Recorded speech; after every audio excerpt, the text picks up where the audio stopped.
Da minha confusão, uma vez me apaixonei e não foi o que pensei. Estou só desde então. Muito bem. Nós vamos falar agora sobre o princípio teoantrópico. Quando se fala em princípio teoantrópico, nós temos que nos lembrar da palestra que foi dada sobre o princípio antrópico. O princípio antrópico, eu expliquei, citei alguns exemplos. No caso, quando você tem ali um elétron ou vários elétrons que alcançaram uma carga maior de energia do que os outros elétrons, ele é expulso da nuvem de elétrons. E expulso no modo de dizer, né? Ele é jogado para outro campo de força. Quem é que rege isso? O elétron fez algum curso em alguma escolinha para fazer isso? Simplesmente tem uma força que rege isso. Ele não precisa ir para a escolinha de elétrons. Você pega um átomo, ou mesmo uma partícula subatômica, isola ela e deixa ela sem ter como se movimentar num determinado cubículo científico. Ela se desgasta, some e depois volta mais forte. Onde ela foi se reabastecer? Existe uma lei invisível do universo que rege isso. Os astros que não se colidem, uma semente que você lança à terra e cobre, se você der condições favoráveis para que ela nasça, a semente vai brotar. Então, quem é que rege tudo isso? Existe uma força invisível, uma lei oculta, e a isso nós podemos chamar de princípio antrópico, que as religiões chamam de Deus, que, grosso modo, ser que brilha. Agora, esse ser que brilha depende do entendimento de cada um. Eu até citei, né, o Van Däniken, Eram os Deuses Astronautas, que escreveu um livro, e tem um documentário também chamado Eram os Deuses Astronautas, é uma pergunta, onde ele comprova que vários povos que existiram na Terra eram visitados por esses extraterrestres avançadíssimos, e como eles brilhavam com seus equipamentos e luzes, eram considerados deuses. Então, Deus, na verdade, é uma energia, não é uma pessoa. Qualquer pessoa que tenha aparecido dizendo que é Deus, não era Deus. Simples assim. Agora, o princípio teoantrópico. O princípio teoantrópico, ele difere um pouco do princípio antrópico, porque o princípio antrópico, ele não precisa necessariamente da gente ficar criando ele já existe. É a nossa matriz. Agora, quando uma pessoa acredita muito numa determinada força, numa determinada energia, e ela passa, por exemplo, a fazer pedidos e preces e invocações e saudações para aquela energia, e aquela energia começa a atendê-la, e ela começa a falar para as pessoas: olha, eu pedi para um ser e ele me atendeu. Quem era esse ser? Olha, ele tinha 13 braços, ele tinha uma cabeça de leão, tinha um corpo muito forte, tinha as pernas de dragão, usava uma capa e também um cetro. Ah, que nome que você dá? Vou dar o nome dele de Cetrão, por causa do cetro. Aí cria lá uma imagem dele, vai criando um culto, né? Hino, um dia da semana, o prato de comida que ele mais gosta, vai criando uma lenda em torno daquele ser. E as pessoas vão depositando credibilidade naquilo.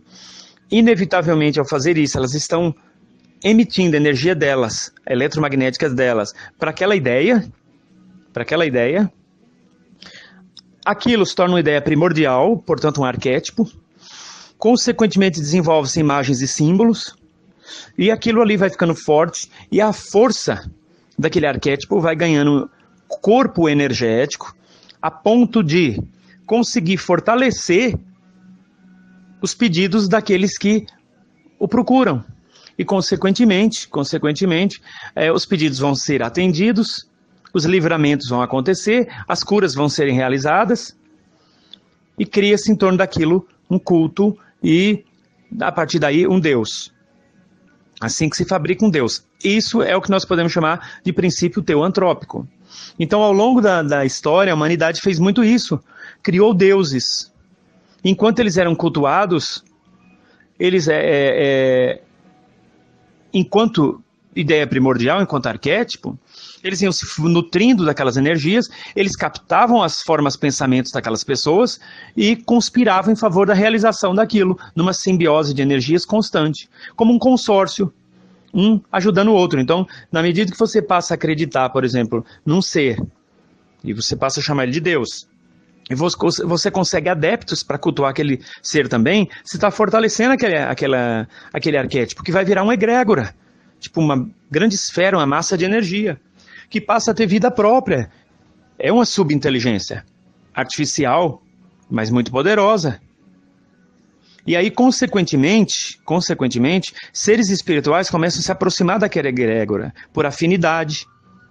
E esses seres espirituais têm interesse enorme em atender os pedidos também daquelas pessoas, em nome daquele, entre aspas, Deus, que é um arquétipo, porque eles também crescem com isso. Ainda que não evolutivamente, mas eles crescem em outros níveis, técnicos, científicos, enfim, magísticos. E aí, daí a pouco, a pessoa está sendo atendida por uma legião de espíritos acreditando que é um determinado Deus. Foi assim que a humanidade criou o monoteísmo. O monoteísmo é uma das maiores sacadas de quem sabia como funcionava o princípio teoantrópico. Tipo, vamos criar um Deus único, vamos chamar ele de Deus único e verdadeiro. Começou com os judeus aí. E a partir daí a gente desenvolve e fortalece essa ideia. Pois a Igreja Católica, criada pelo Império Romano, diga-se de passagem, adotou essa teoria e essa prática. E depois os muçulmanos, são as 3 religiões consideradas monoteístas. Depois se mataram por um bom tempo, se digladiavam para decidir quem aqui ia ter o monopólio desse monoteísmo, desse Deus único e verdadeiro. E a Igreja Católica conseguiu impor os livros dela para as outras religiões. Tanto o Alcorão como a Torá, elas têm os 5 primeiros livros que tem na Bíblia cristã, na Bíblia católica, diga-se de passagem. Que não necessariamente o catolicismo traz o cristianismo verdadeiro, né?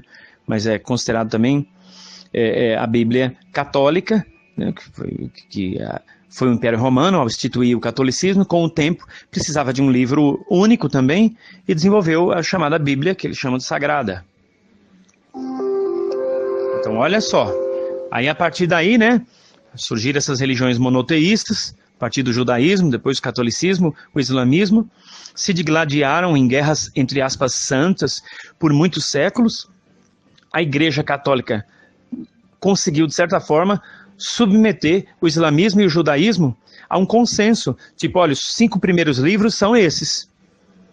Vocês vão ter que publicar assim também, senão dá-lhe guerra.